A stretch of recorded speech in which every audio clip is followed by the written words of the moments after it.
Action. Cricket ని కనిపెట్టింది ఎవరు తెలుసా? ఇంగ్లాండ్ కాదు, ఇండియన్స్ క్రికెట్ కనపడటం ఏంటి? ఇప్పుడు స్వాతంత్ర టైం అంతా మన దేశం అంతా ఎలా ఉంది? Critical condition. క్రిటికల్ టైం లో వాళ్ళు ప్రైజ్ ఇస్తే ఇచ్చేసేవాళ్ళు. అవును. క్రిటికల్ లో క్రికెట్ అని పెట్టేసుకున్నారు.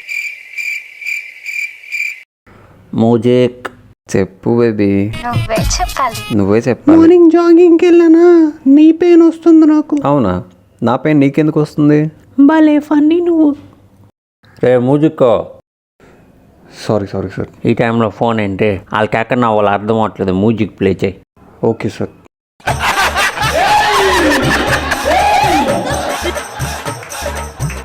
అబ్బో ఆకా అవునరా.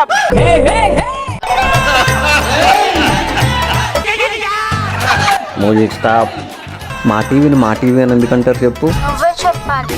అది మా టీవీలో వస్తుంది కాబట్టి.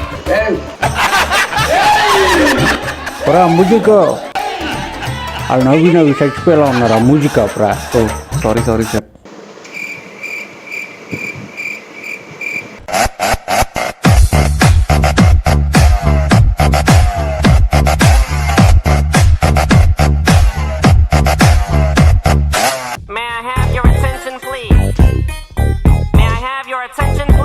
చెరక తోటలో చెట్టడి బియ్యం లగేజ్ కొడితే relax guys, it's a family show.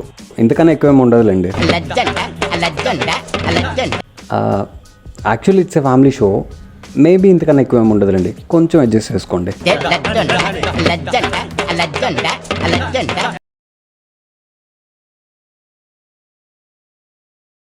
కుటుంబ సమేతంగా కూర్చొని మిర్జాపూర్ చూడడం, ఈ బీబీ జోడి చూడడం ఒకటే అయిపోయింది. కాసేపు కుప్పలారి పక్క నుంచి వెళ్తే వచ్చే కంపు కంటిన్యూస్గా ఒక గంట సేపు వస్తుందంటే మీ టీవీలో మా టీవీ ఆన్లో ఉంది, ఆ మా టీవీలో ఈ షో రన్ అవుతుందని అర్థం. ఈ కంపును ఆపాలంటే మీ టీవీలో రన్ అవుతున్న మా టీవీని చేంజ్ చేస్తే చాలు. సింపుల్గా చెప్పాలంటే, రే రాంబాబు నువ్వు అరమెంట్లోడు అని చెప్పకుండానే నువ్వు అరమెంట్లోడు అని చెప్పాలి. ఎలా చెప్తావు? నాకు బీబీ జోడి ఇష్టమైన షో. ఓకే రాంబాబు. నీకు 10 మార్కులు వచ్చినాయి. నువ్వేమైనా చెప్పు గురుజీ. ఆ రోజు మనోడు ఆషు టాటూని గుండె మీద వేయించుకున్న ఎపిసోడ్కి నేను బాగా కనెక్ట్ అయిపోయాను. దాని గురించి మాత్రం ఏమనుకో. ఆహా, గుండె మీద కాదురా, గుండె మీద వేయించుకోమను. ఇంకలా యూటర్న్ తీసుకుని మన మందారమాల వైపు వస్తే ఈ మేడం అవతల ఏం చేసినా ఆ పాటలో ఎంత డెప్త్ ఉందో ఆ డెప్త్ మీ వాయిస్ లో కనబడి అని చెప్తూ ఉంటారు. ఫర్ ఎగ్జాంపుల్,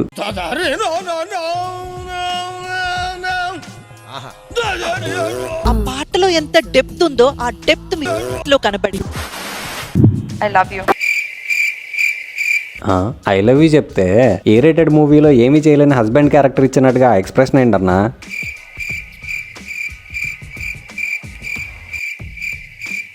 అన్నా డాన్స్ వేస్తున్నావా లేక ఎలాస్టిక్ తెగిన 50 రూపాయల చెడ్డీని ఎవరికి తెలియకుండా పైకి లాక్కుంటున్నావా? అది అమ్మయ్య పైకి వస్తుంది. లంచ్ తర్వాత మ్యాథ్స్ పీరియడ్లో నిద్ర కంట్రోల్ చేసుకోవడం కన్నా కష్టంగా ఉందన్న నీ డాన్స్ చూసి తట్టుకోవడం. జనాలు పండక్కి పూజలు చేసుకుంటే ఈ మందారమాల మాత్రం పెళ్లిళ్ళు శోభనాలు చేస్తుంటారు. అయినా కూడా వీళ్ళు అనుకున్న టీఆర్పీ రాకపోతే కొన్ని టీఆర్పీ స్టంట్లు చేస్తుంటారు. అందులో భాగంగా ఈ మధ్య వీళ్ళు చేసిన అతిపెద్ద ఆదన్న అరెస్ట్. ఇందులో ఆదన్న తనకు దొరికిన అరుదైన అవకాశాన్ని వినియోగించుకుంటూ ఉండగా ఇద్దరు పిత్రేలు పోలీస్ గెటప్ వేసుకుని ఆదన్న యాక్సిడెంట్ చేశాడని అరెస్ట్ చేయడానికి వస్తారు. లాస్ట్ లో వీళ్ళు ఇచ్చే ట్విస్ట్ ఏంటంటే ఇదంతా స్క్రిప్ట్. వీళ్ళ స్క్రిప్ట్ ప్రకారం ఇది స్క్రిప్ట్ అని, ఈ స్క్రిప్ట్ లో ఉన్న ఈ నలుగురికి తప్ప అక్కడ ఉన్న మిగిలిన వాళ్ళకి చూసే జనాలకి తెలియదని. అసలు మీ ఉద్దేశం ఏంటి?